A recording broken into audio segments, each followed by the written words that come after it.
Hello guys, this is a lecture on globalization. Globalization is an increased exchange of different things like culture, various goods, technology, etc., etc. And many of you might think that globalization is somewhat recent phenomenon, but it's actually not. Many people think that who study international relations think that we can trace globalization to 15th century when various European countries like Spain, Portugal, etc. Discovered what we know now as North and South America. There are two things about globalization which we have to understand. First, all kinds of barriers between countries on all kinds of exchanges have decreased significantly. And there is a huge change in technology. All kinds of new technology popped up in the world, like for the most time of the human history, if people wanted to communicate, they need to write letters on paper, and it took forever to deliver those papers. Now people can send emails, they can Zoom, they can Skype, whatever. So it takes no time to communicate with people anywhere in the world. What's important that during 1920s and 30s, when there was a global recession, particularly in the United States, there was a great depression when millions of people have been put out of work. Many countries reacted to this by imposing barriers to international trade and investment. They thought it will help them to get out of the global economic problem. What happened after Allies defeated Hitler? Many countries decided to remove all those barriers between them. Although there is a difference. If you remember, like a topic of the Cold War, globe was divided by two spheres of interest: capitalist, which was dominated by the United States, and socialist, which was mostly dominated by Soviet Union. So there was increased trade and exchange within among countries which belong to each of those blocks. But trade and investment and all those exchanges have been very limited between countries who belong to different blocks during Cold War. This is a good example of how globalization changed. Globalization changed over the time. So most countries decreased amount of taxes imposed on international trade, for example, in manufacturing. As you see, France, Germany, Italy, Japan, Sweden, US have done that. There are a few interesting countries like UK and Holland, Netherlands. They always have been very liberal in their international trade and international exchange.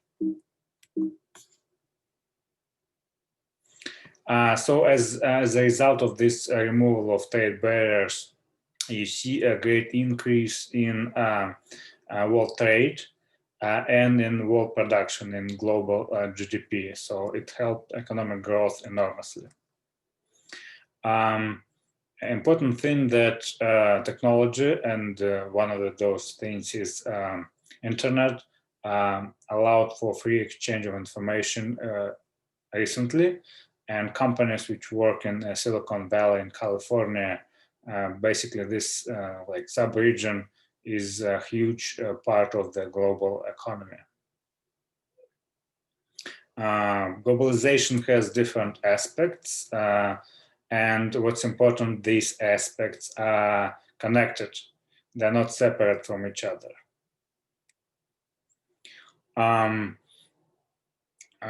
If we talk about economic globalization, what we can observe increase in various trade agreements, like recent agreement between United States, Mexico, and Canada, which Trump administration accomplished. It was a replacement for NAFTA, which was accomplished by among the same countries, which was accomplished by Clinton administration in early 1990s.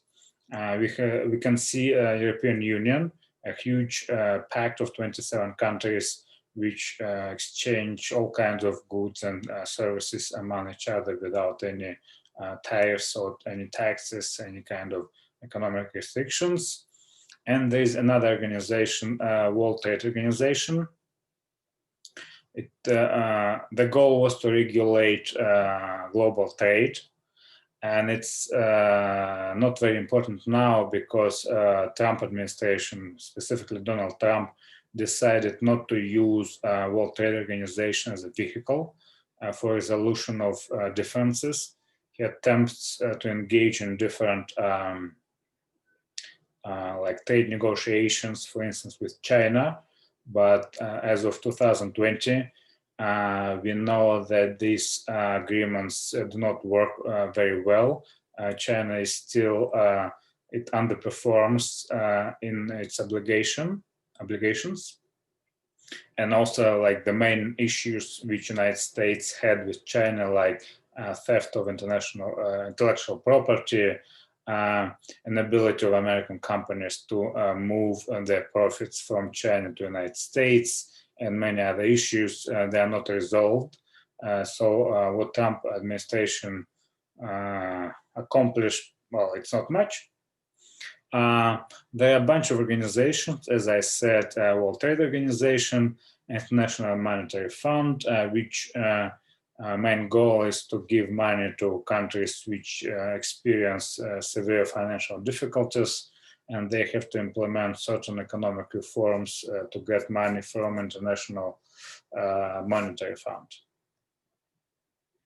And what we can observe is an increase in number of regional organizations which try to promote economic opportunities, economic development, exchange of goods and services among its members, like ASEAN, Association of Southeast Asian Nations, European Community, and later what we have now, European Union, African Economic Community, and some others. There's another one, TPP, Trans-Pacific Partnership Agreement, which was accomplished by Obama administration, but Trump withdrew United States from that agreement. The remaining countries still adhere to their principles.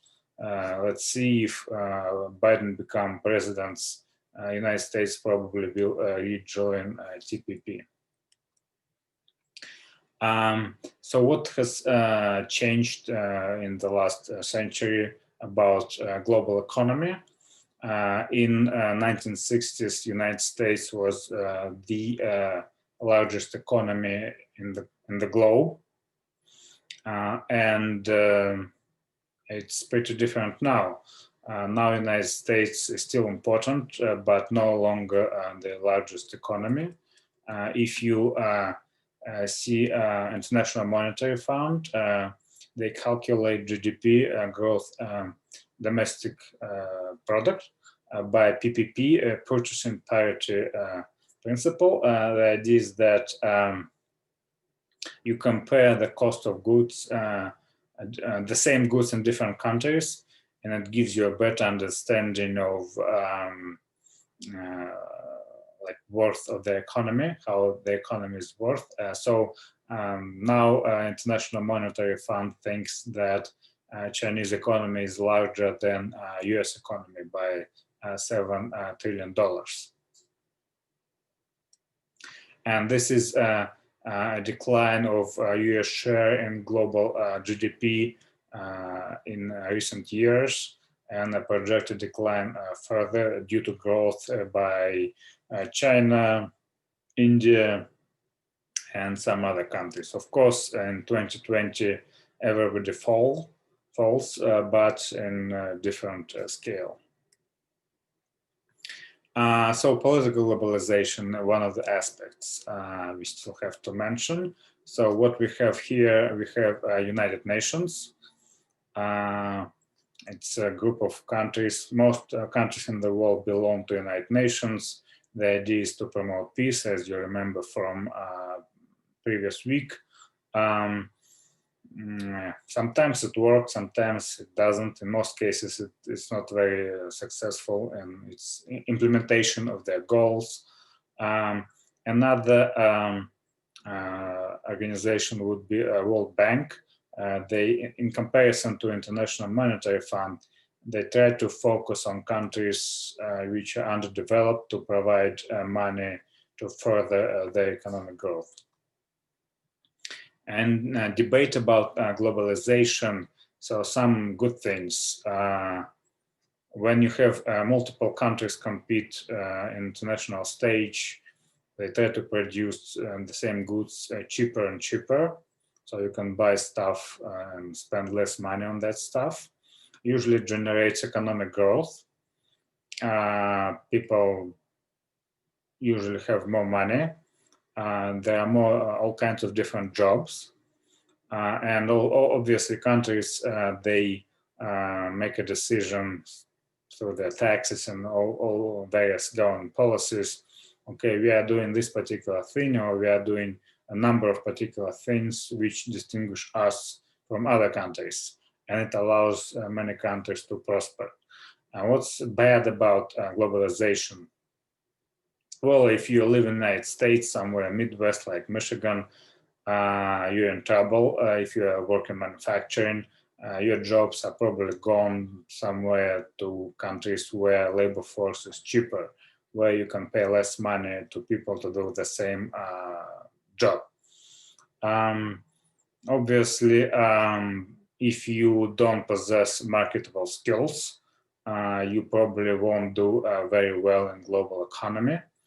Outsourcing is a phenomenon when a company like delegates a particular task to some other company. For instance, if you call some kind of support service, it's very likely that the person who will be answering you on the other line or in some chat will not be from here, from United States. It will be someone from other country who speaks English and is able to do the same job but on a lower wage.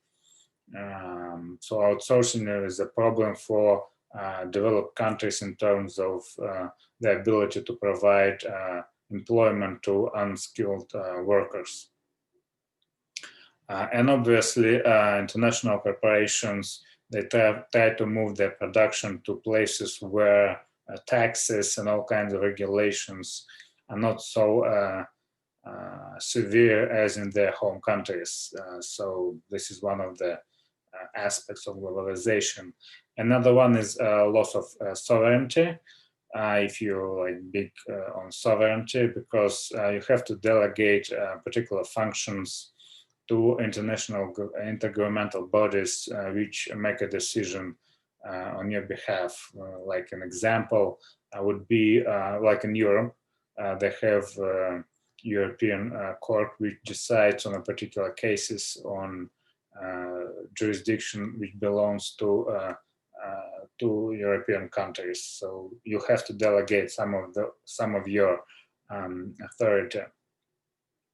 And another thing, like cultures are not very different.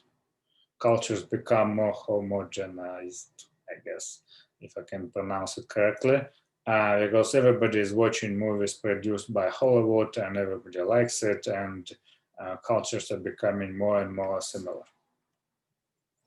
And what are the problems of globalization? All kinds of pandemic like Spanish flu, and what we have now, COVID-19, which is not over and nobody knows when it will be over. Some good things like smallpox and diphtheria no longer exist. And there are huge medical progress made by various universities and pharmaceutical companies, and all this stuff allowed to basically eliminate things like polio disease, antibiotics provide better treatment for all kinds of infections, etc., etc. Another thing is increase in terrorism is a consequence of globalization, because many countries don't do well in globalization, and like many countries in Middle East, and they think that they're victims of United States, and this is why you see all kinds of terrorist attacks happened. For instance, 9/11, the biggest one. Yeah, and as I mentioned before, if you used to have a particular stable job, it might not exist for a long time in the future. That's it. Thanks.